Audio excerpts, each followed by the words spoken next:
So listen, if you believe that there's like a small inkling of a possibility that it's possible of alien life, then join me in checking out the most incredible alien encounters. If you're new, hit that subscribe button and join the fam. Let's see this. Since the incident at Roswell, many UFO enthusiasts have been certain that Earth has been visited by extraterrestrial beings. Many claiming that the incident was indeed a UFO crash, and that the US government not only covered the event up, but seized the craft and have been busily attempting to reverse engineer this technology ever since. These claims have been verified by a number of claimed whistleblowers who say they have worked on such projects at none other than Area 51 at Groom Lake.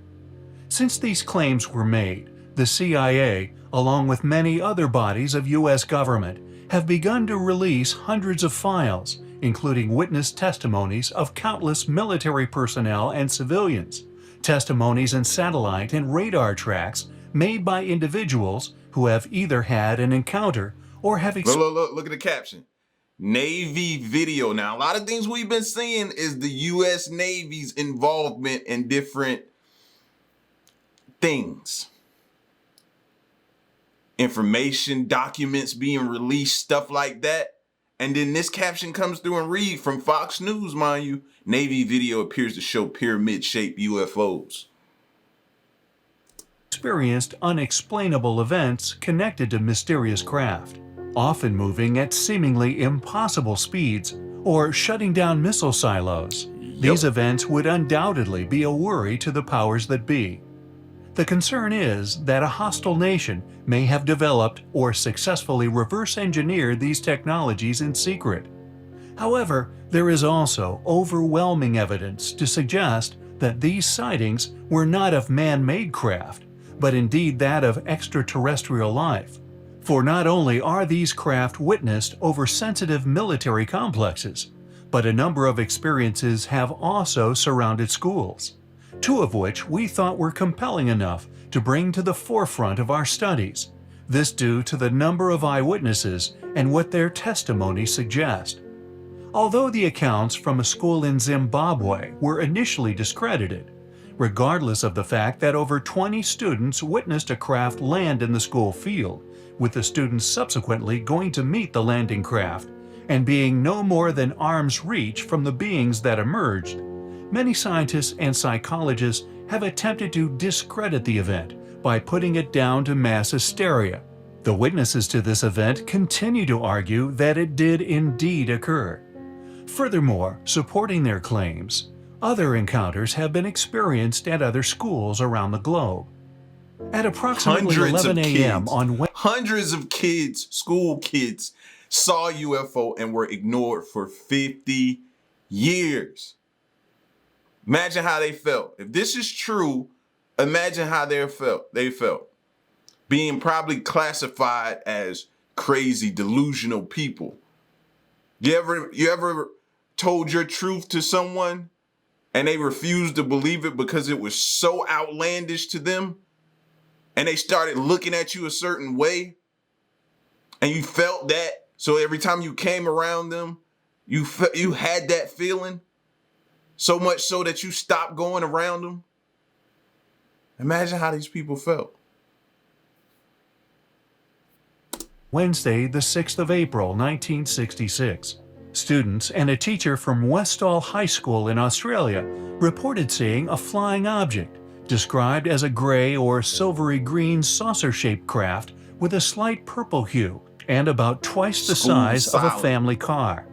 According to the students, the object was descending, overflew the high school, and disappeared behind a stand of trees. Approximately 20 minutes later, the object reportedly reappeared, climbed at speed, and departed towards the northwest. Some accounts describe the object as being pursued by 5 unidentified aircraft. Thanks to these and thousands, possibly millions of other testimonies from people of countless disciplines, the acceptance that these craft exist has been forced upon the US government and other governments globally.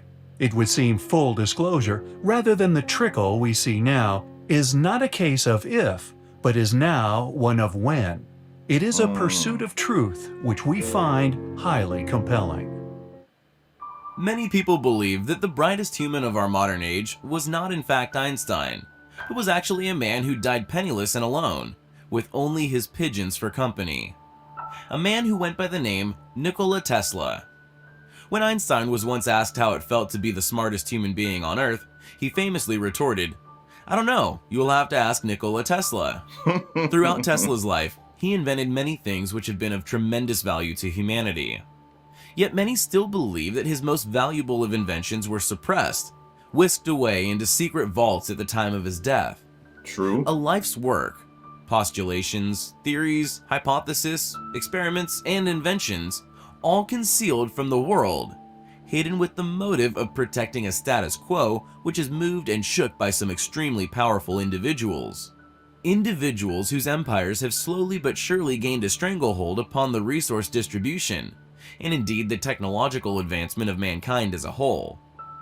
Technological advances in communication and travel have only extended these tentacles of control across the globe. Look at that quote, though, from him. I don't care that they stole my idea. I care that they don't have any of their own. You see what I'm saying? Advances in communication and travel have only extended these tentacles of control across the globe. Nikola Tesla often spoke of an invention which he claimed would save the world, a machine making energy free for all. Yet, alas, for some, this particular area of his work is not our main item of interest tonight, but rather his possible experience of a close encounter with aliens, and his subsequent invention which became famously known as an IFO. He eventually gained a patent on the peculiar aircraft which he called the world's first flying saucer.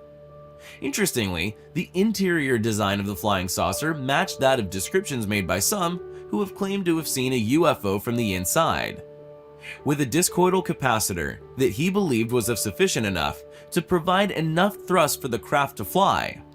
The design included other inventions which he claimed would have allowed the pilot complete control over the direction of the craft. Tesla even decked out the interior of the ship with flat-screen television screens and external video cameras for the pilot's blind spots. However, although the patent was indeed granted, the craft lacked a primary power source. Whether or not Tesla had actually developed this and kept it secret is unknown. Clearly a sophisticated and well thought out craft which has conveniently slipped into the archives of history, or quite possibly, black projects involving secret aircraft developments by the American government. Where the idea for this came from is unknown. However, author Tim R. Swartz, along with many other researchers and even Tesla himself, claims that he was once contacted by aliens via transmissions from outer space. According to Swartz's book, The Lost Journals of Nikola Tesla, Tesla at one point was developing a powerful radio antenna designed to monitor thunderstorms in Earth's skies. While testing the device, Swartz claimed that Tesla overheard radio transmissions he believed were actually extraterrestrial communications. Quote, "He wondered at the time if he wasn't listening to one planet greeting another," as he put it.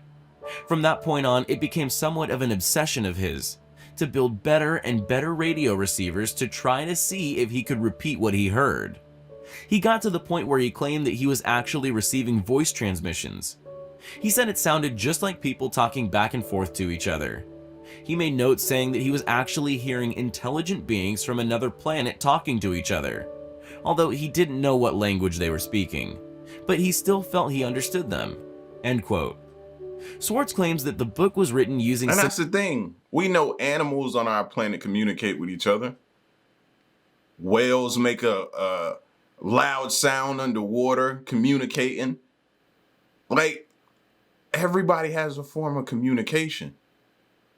So are people going to call one of the greatest minds of history crazy? I know they have no problem doing so, and they will. They've done it. They've done it plenty of times. But I just, it's hard for me to just throw that out and not think that there's a possibility of what he stumbled upon as being true. sensational data obtained And all those kids. from the inventor's most private papers, kept under wraps by the military and big business concerns of America. Regardless of the actual facts surrounding the origin of the IFO, Tesla was undoubtedly a remarkable human being, one who gave the world some remarkable things. Thanks for watching, guys, and until next time, take care. A few years ago, it was revealed that a small meteorite discovered within Sri Lanka may in all possibility contain the fossilized remains of legitimate alien life. Fossils of animals that originate from a very different place within our vast universe to anything we have ever witnessed. Minutes after a large fireball was seen by a number of people over Sri Lanka on 29 December 2012, a large meteorite disintegrated in the sky, falling into the village of Arganwila. The retrieved meteorite was then sent for studies at the Buckingham Centre for Astrobiology and Cardiff University, both within the UK.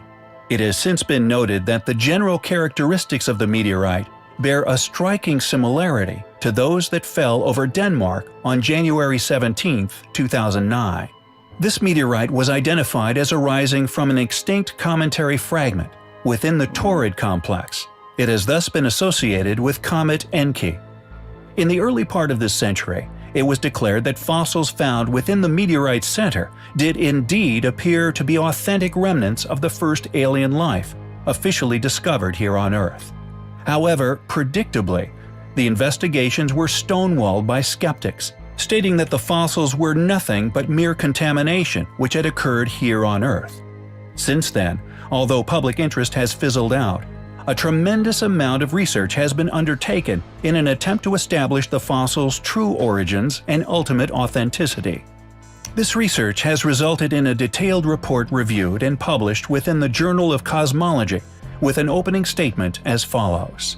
We report the discovery, for the first time, of diatom frustules in a carbonaceous meteorite that fell in the north-central province of Sri Lanka on 29 December 2012. Roughly translated, this means that we have officially discovered fossilized alien life. It continues. Contamination is excluded by the circumstance that the elemental abundances within the structures match closely with those of the surrounding matrix. There is also evidence of structures morphologically similar to red rain cells, which may have contributed to the episode of red rain that followed in the days after the meteorite's entry. The new data on fossil diatoms provide strong evidence to support the theory of cometary panspermia. End quote.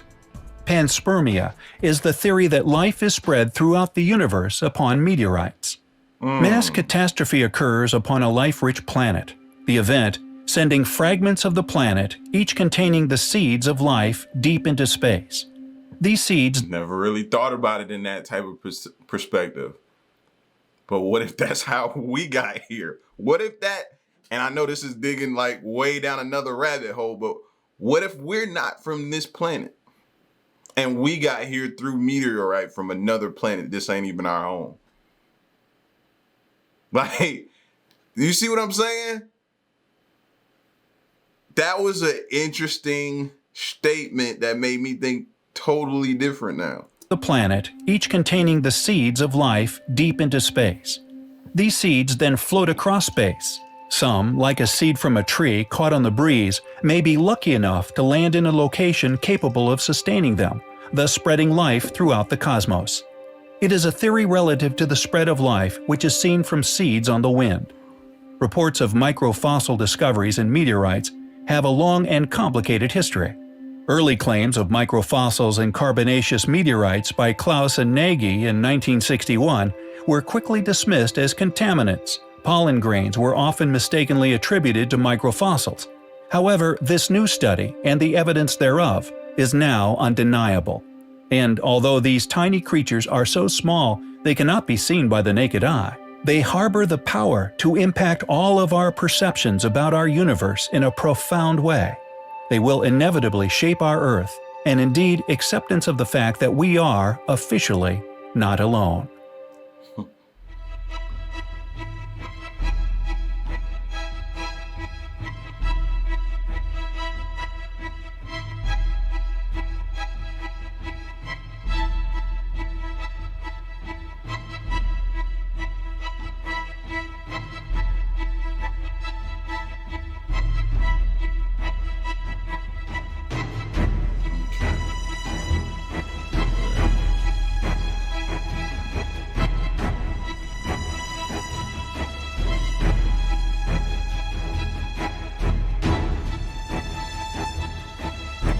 admirable. I'm about to call him admirable, and I never even met him. My bad. Admiral has encountered and photographed extraordinary USOs.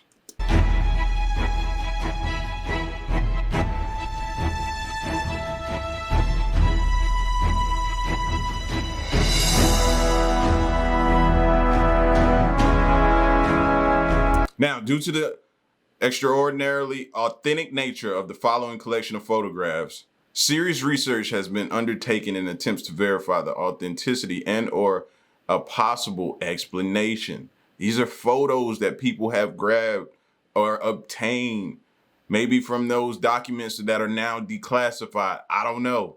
But this is what some of the stuff that we have that's showing that some of this stuff happened, that people are saying they saw.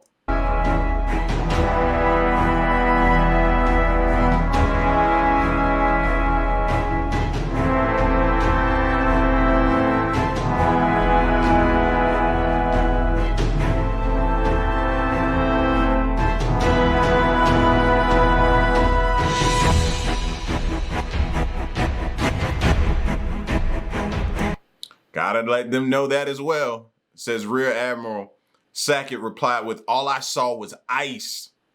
But it must be duly noted that the military personnel signs oaths to never disclose what they see while in service."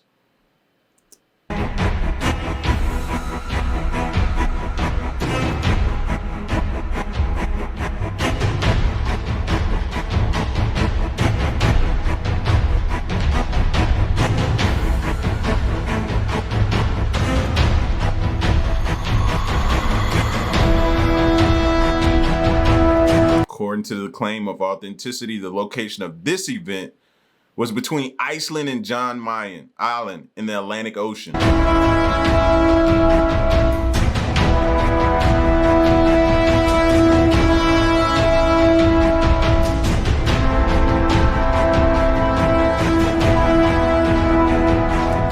we go with another one. Although claimed by others and seemingly supported by a number of the photographs in the collection as a secret weapons test on weather balloons, namely John Klika. Weather balloons. Does that sound similar to... You know what? I'm gonna just keep going. Do you follow me though?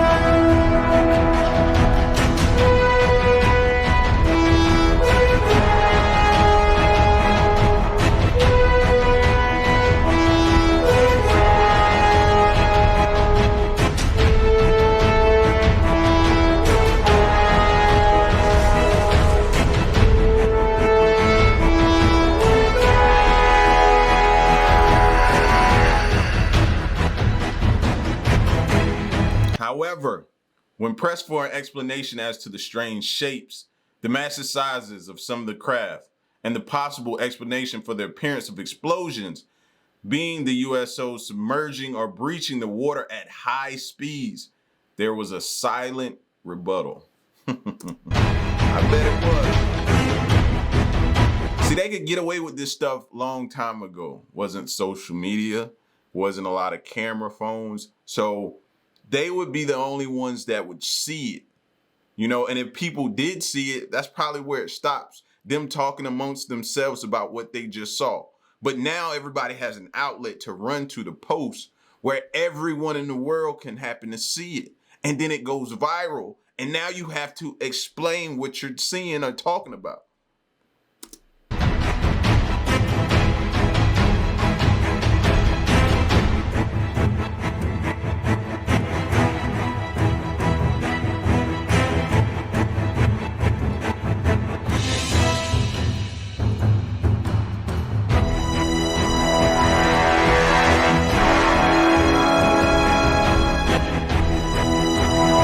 Leaked image of HMS Canning launching an observation balloon, which is a military balloon.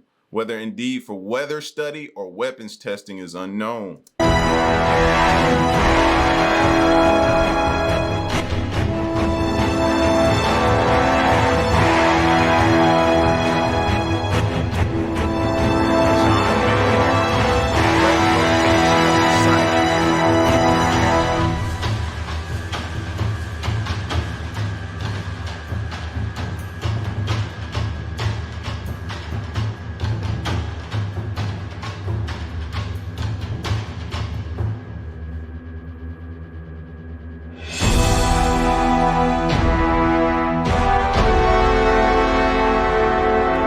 that look similar?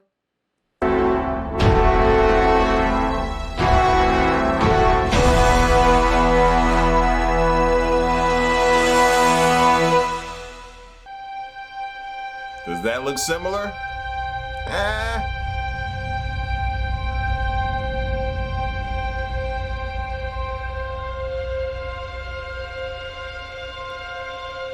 Finally, if indeed weapons testing or simple observation balloons were, where would such a conspiracy come from? Why are these images of the crafts so phenomenally peculiar?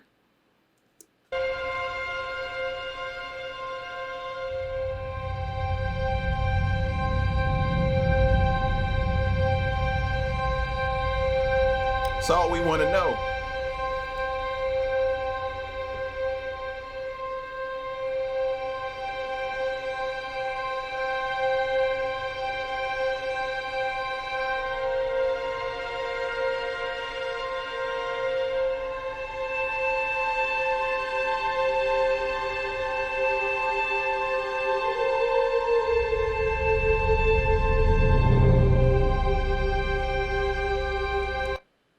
So I think that's the end of the video. But my question is, see, everything is like a puzzle to me. And all this information we're having to piece together to put this puzzle together ourselves. But what's messed up is the pieces that they're taking and hiding. You know what I'm saying? So that we can't put everything together and figure this thing out. But we're going to keep searching, all right? We're going to keep searching. So y'all get at me in the comment section. Let me know what you think. And stick around and stay tuned. Till next one, I'm gone, man. Peace.